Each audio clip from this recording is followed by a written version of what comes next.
Какие качества и характеристики в девушке говорят о том, что с ней можно построить серьезные, комфортные, кайфовые отношения?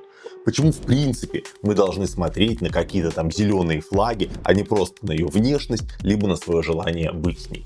Меня зовут Шальнов Денис, я эксперт по мужской харизме и отношениям с девушкой. И сегодня я расскажу тебе про 9 зеленых флагов, которые четко объясняют, с какой девушкой можно и перспективно строить отношения.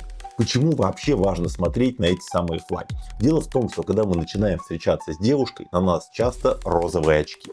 То есть мы чувствуем состояние влюбления, либо она нам очень нравится внешне, либо мы так радуемся, что наконец-то ее добились, что нам кажется, что она идеальна. То есть все, шикарная девочка, можно начинать строить с ней отношения. Но потом ты приходишь в себя через месяц, через два и понимаешь, что она вообще не такая, как тебе нужна. После этого начинается все что угодно. Расставание, обиды, скандалы, измены. Короче, все, кроме хороших, качественных, кайфовых отношений. Очень часто мужчины просто игнорируют четкие сигналы, с кем надо строить отношения, а с кем не надо. И именно сегодня слушай, смотри, запоминай те самые зеленые флаги, которые говорят о том, что с девушкой действительно можно будет построить отношения, даже когда твоя влюбленность спадет. Флагов будет ровно 9, и самые крутые, конечно же, в конце. Так что подписывайся и погнали! Первый зеленый флаг. Она уважает твои границы. И не важно, что это за границы. Твоя работа, твои хобби, твои друзья, твои родственники, твои какие-то важные дела. Если она их не уважает, она постоянно будет выносить тебе мозги, выказывать недовольство, устраивать скандалы и, в принципе, мешать тебе этим заниматься. Ничего хорошего из этого не выйдет, будет один напряг и ничего кроме напряга. Конечно, не рассчитывай, что тебе получится 24 часа в сутки, 7 дней в неделю заниматься своими делами. Нет. Но некое разумное количество времени, которое ты посвящаешь своим делам, должно восприниматься ей адекватно и нормально.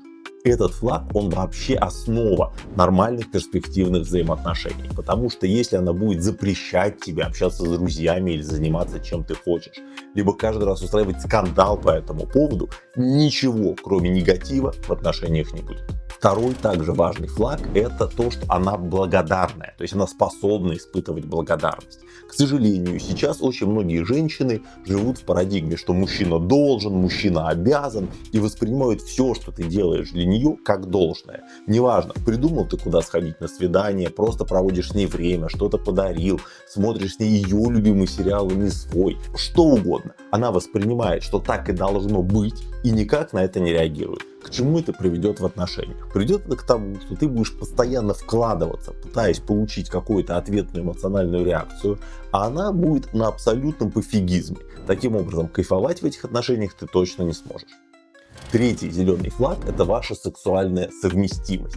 Что имеется в виду? Я сейчас не только про технику, что вам в постели хорошо в процессе секса. Дело в том, что технику-то можно поправить в отношениях. Я про ментальную тягу, то есть когда ты хочешь ее, причем именно ее. Не то, что ты ее трахаешь, потому что больше некого или скучно, а у тебя реально есть сильное желание спать именно с ней.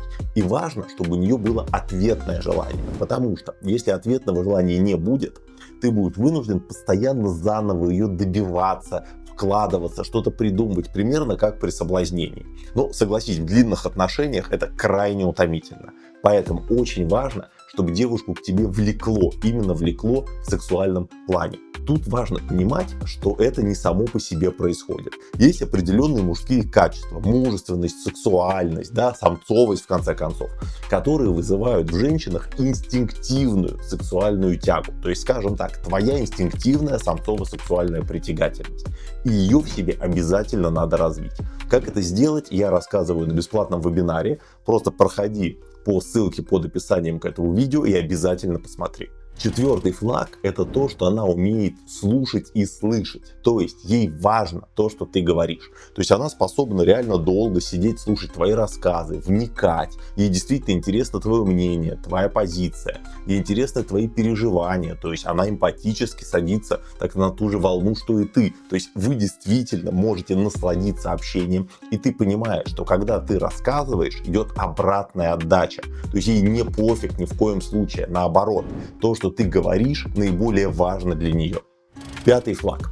Она поддерживает твои цели. Ну вот представь, ты хочешь пробежать марафон, а ей это нафиг не надо. Поэтому каждый день она греет тебе каску, зачем ты тратишь время на бег, чем ты занимаешься, да брось, давай лучше то, давай лучше сё, что это за фигня. Что будет в итоге? Она убьет тебе мотивацию. Скорее всего, ты этот марафон никогда не пробежишь. А если даже ты сможешь пересилить, то ты пробежишь, но получишь дичайшее эмоциональное истощение и эмоциональное выгорание. Еще хуже с работой, карьерой. Ты реально строишь карьеру, ты предпринимательствуешь, ты хочешь развития финансового. Она постоянно зудит. Да ладно, хорош, проводи время со мной, давай отдыхать, ты все время на работе, давай тусить. Что из этого будет? Скорее всего, не достигнешь ты ни больших успехов на работе, ни сможешь расслабленно кайфовать в личной жизни. Таким образом, твоя девушка должна разделять твои цели, должна стремиться к тем же твоим целям и радоваться, когда ты их достигаешь. Следующий зеленый флаг – это общие ценности. То есть вы должны любить и ценить одно и то же. Дело в том, что общие ценности важнее каких-то разовых эмоций в моменте. Да, можно за счет подарка, какого-то праздника, поездки куда-то сделать эмоциональный всплеск, но он очень быстро пройдет. А вот ваши одинаковые взгляды на то, как надо жить вместе, на семью, на то, чем надо заниматься, как надо развиваться, как надо отдыхать, как надо работать, они вас будут сближать и либо наоборот отталкивать друг от друга, если не совпадают. То есть, если вы любите, цените одно и то же, это поможет вам в принципе избегать каких-то конфликтов даже в долгосрочных отношениях. Седьмой зеленый флаг – это то, что тебе с ней комфортно. Ты можешь расслабиться, быть самим собой, не напрягаясь, говорить все, что ты хочешь и вести себя естественно. Понимая, что тебя не будут ни стебать, ни обесценивать, ни как-то еще на тебя наезжать. То есть тебе не надо ничего доказывать. Ты можешь быть на расслабоне. И это очень важно. Потому что если нет этого психологического комфорта, ты находишься в постоянном стрессе и не можешь получать удовольствие от отношений. Не менее чем психологический комфорт важен физический, что вы любите вставать в одно и то же время, что вам нравится одна и та же температура в спальне, когда вы засыпаете, что вы любите одну и ту же еду. Другими словами, вы действительно можете спокойно жить так, как каждому нравится, не напрягая друг друга. Ну что ж, настало время тех самых двух наиболее жестких зеленых флагов, которые надо обязательно отследить. Восьмой флаг – это то, что у нее нет большого количества подруг и большой тяги к тусовкам. Ну знаешь, бывает, девчонка постоянно то завтракает с подругами, то обедает, то тусит ночью в клубах, то еще что-то. И это очень плохо, потому что когда девчонки собираются в стаю, они начинают обсуждать мужчин, флиртовать с мужчинами, и все это плохо заканчивается. Обычно это заканчивается расставаниями, изменами, да, какими-то проблемами в отношениях. То есть ровно тем, чего в отношениях не должно быть. Более того, ей не может одинаково важно быть все. И если у нее есть много подруг, которые ей важны, то ты никогда не будешь достаточно важен. Она всегда будет предпочитать их тебе, что тоже не добавит кайфа в отношения.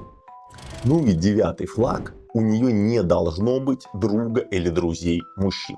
Дело в том, что это только кажется. Ну, подумаешь, мужчина-друг. На самом деле нет. Проблема в том, что друзья-мужчины всегда только и думают, как залезть в постель к своим женщинам-подругам. Поэтому, если у нее есть друг-мужчина, то это значит, он давно и плотно ее обхаживает, узнает ее интересы, она с ним делится чем-то наболевшим, он узнает о твоих косяках и о косяках других людей. И в какой-то момент у него база знаний в голове становится достаточной, чтобы он смог ее привлечь и перетащить на себя. Поэтому наличие друга или друзей мужчин гарантирует тебе, что она либо изменит, либо бросит тебя и уйдет к нему. Нафига тебе это надо? В заключение я хочу сказать, что идеальных девушек не существует, да и мужчин тоже. Поэтому, если ты встретил девушку, у которой есть все эти зеленые флаги, и это отлично, держись за нее. Но очень важно, чтобы она тоже за тебя держалась, чтобы ты тоже был для нее ценен и важен. Сделать это можно, раскачав свою мужскую харизму, то есть то свойство, которое притягивает женщин. А как ее раскачать, я рассказываю на бесплатном вебинаре, ссылка в описании.